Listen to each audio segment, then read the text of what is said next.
Pelinka and Darvin Ham had a press conference, and it was actually a really good one. I actually really enjoyed hearing their insight and kind of their thoughts on this season and the roster construction, and how Rob Pelinka talked about they, instead of going and chasing other stars, they really wanted to go and get stars in their role. And I thought that that was a very powerful, perception for the Lakers in the roster construction and going forward, because I do think that they did that and they did such a great job with that. And I want to break down some other elements of this press conference, but I want to do it in other videos. The thing that I want to touch on most in this video is, one, just the culture that is clearly being created here with the Lakers. I know a lot of people aren't super sold on Darvin Ham, but he is perfect for the culture of this Lakers and the organization. Now, obviously, he has to be a good coach. I believe personally he's been a great coach. I mean, given all the circumstances and everything he had to deal with last year, and, they kind of ask questions of like, do you feel like this year is gives you a better chance than last year? Like, what Darvin Ham's supposed to be like? Oh, no, last year's team was trash, right? Like, no, he gave the PC type answer of like, yeah, we just got to put in the work, blah, blah, blah, blah. But what he was given last year compared to this year is completely night and day. And he still led this organization to the Western Conference Finals. That doesn't happen without good coaching, right? You can't blame Darvin Ham for all the losses, but give him zero praise for any of the wins, right? He's not the one that is out there playing the games. Jason Kidd has a great quote where he says, I'm not the savior.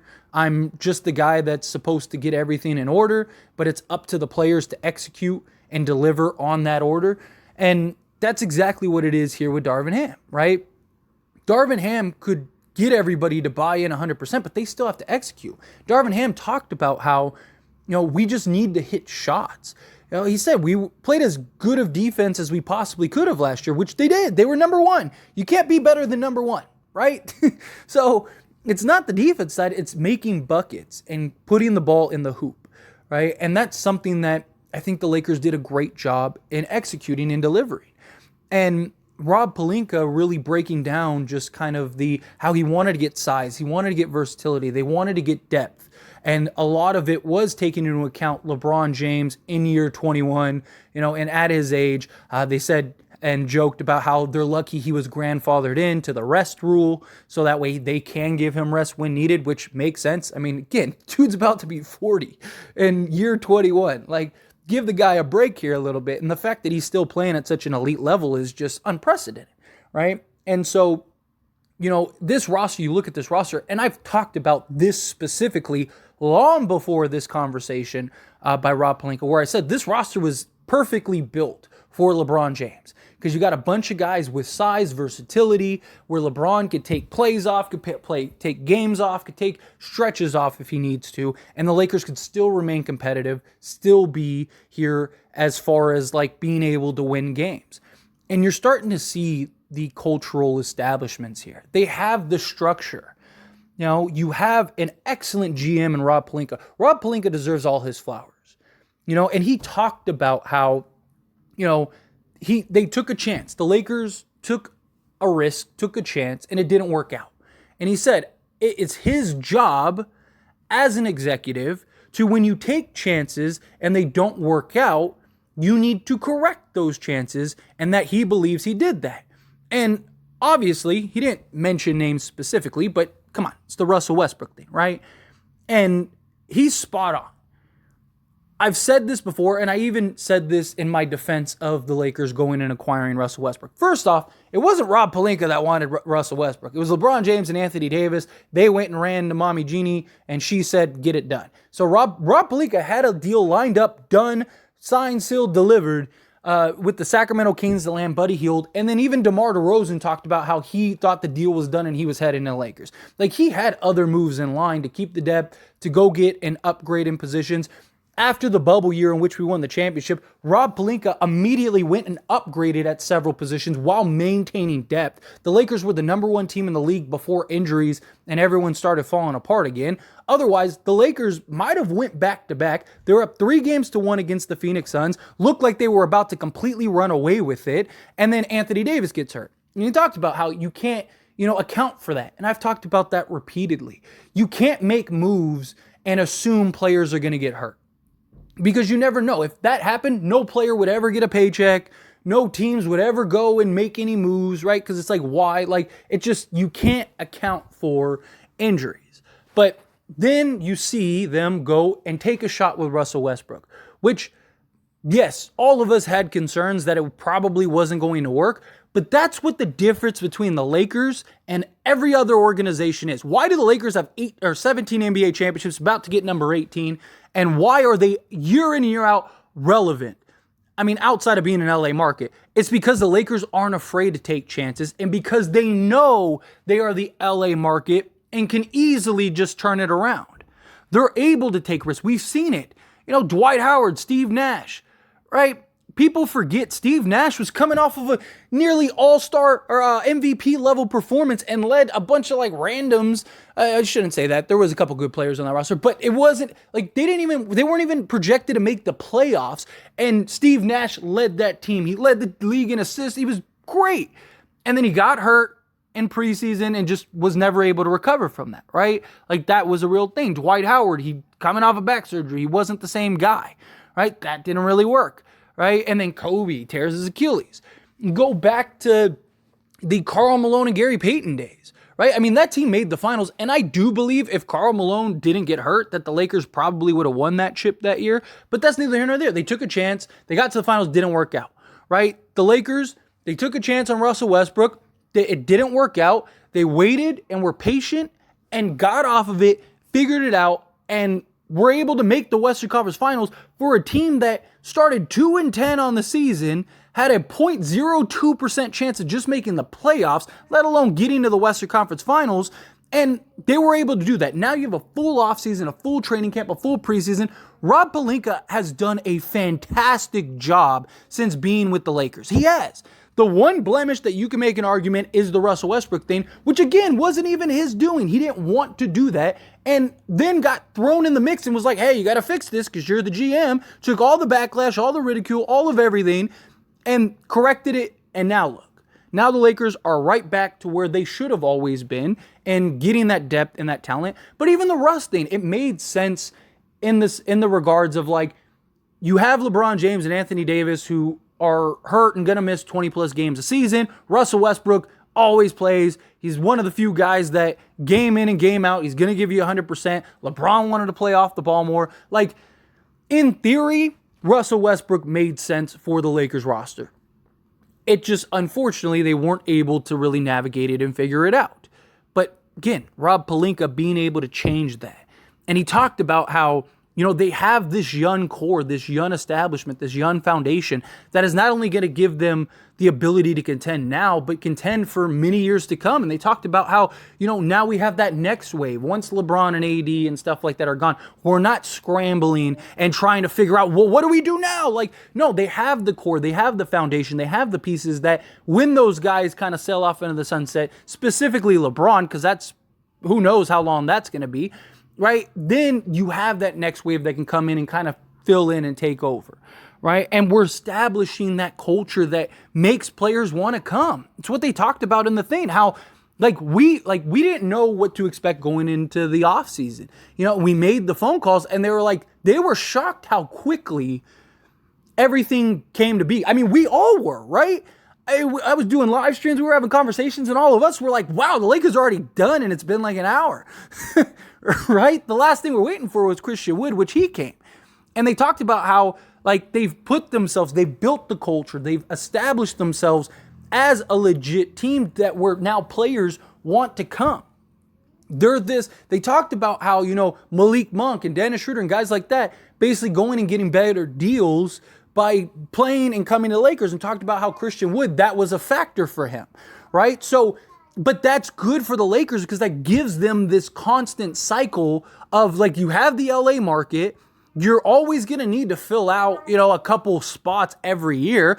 Now you can go and do that because you're going to have these young, talented players that want to prove themselves, that want to take on big roles, that in the hopes of a payday, whether it's with the Lakers or another organization.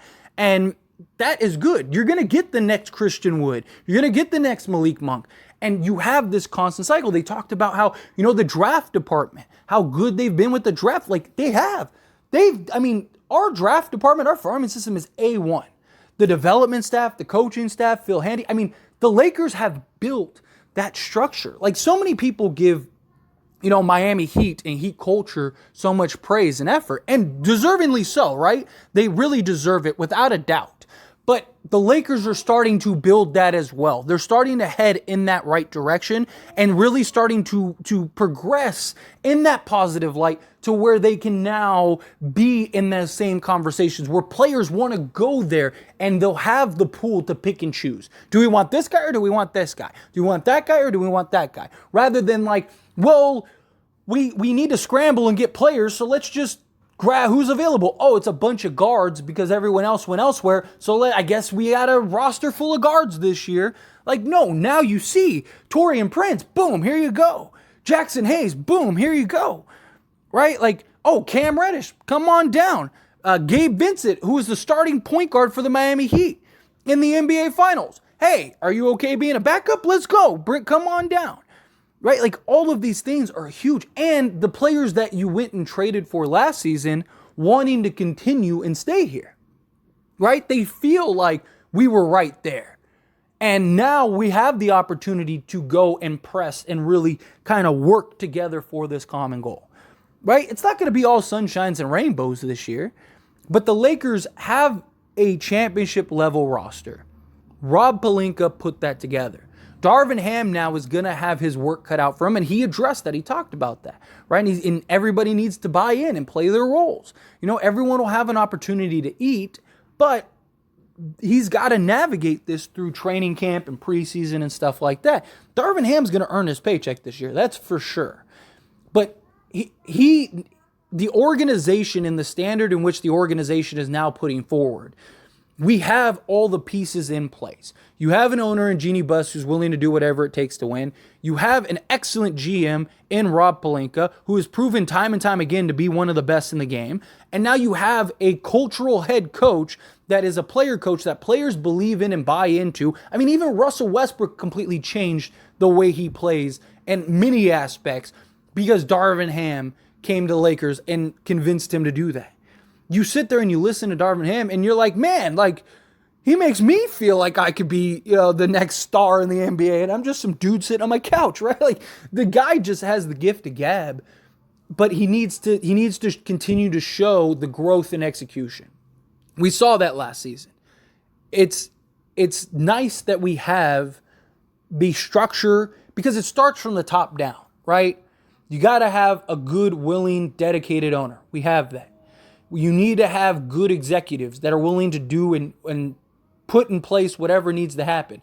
We got that. And then you need a good coaching staff, good foundation in which players are going to want to be a part of. Check, check, check, and check. I am so pumped for the Lakers, not only now, but going forward.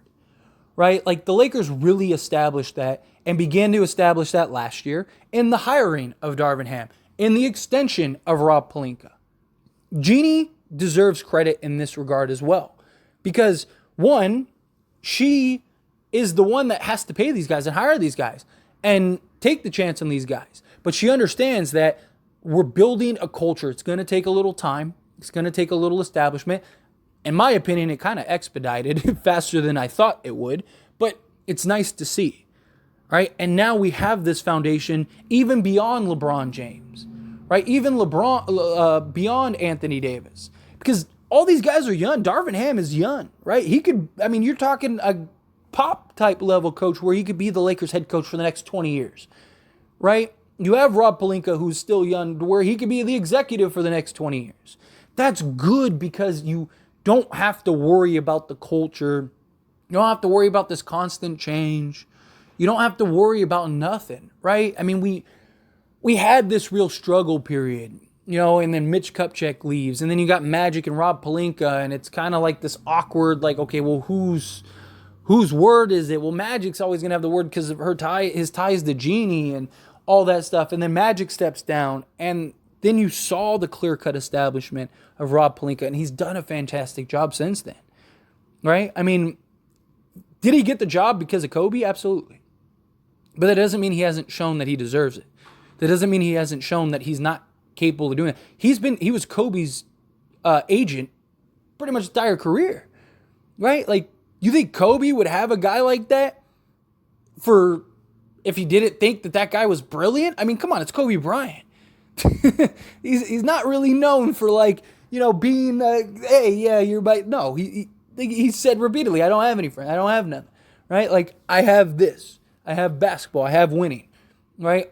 I want to maximize on everything. And you got a guy now who has that mentality, who has shown that mentality, and is now establishing the culture through the coaching staff and the foundation of players. The Lakers know now what they need to do, how the roster needs to build. I'm sure there will be other risks and chances taken in the future. Somebody will become available and you take a shot on it. It might not work out, but it's beautiful to know that Rob Pelinka is capable and able to turn it around. That's wonderful. But anyway, as always, this is a discussion, so I pass the question on to you. Let me know your thoughts and opinions down in the comments below. Do you agree with my points? Disagree with my points? How do you feel? Whatever it is, love to hear it. Let me know.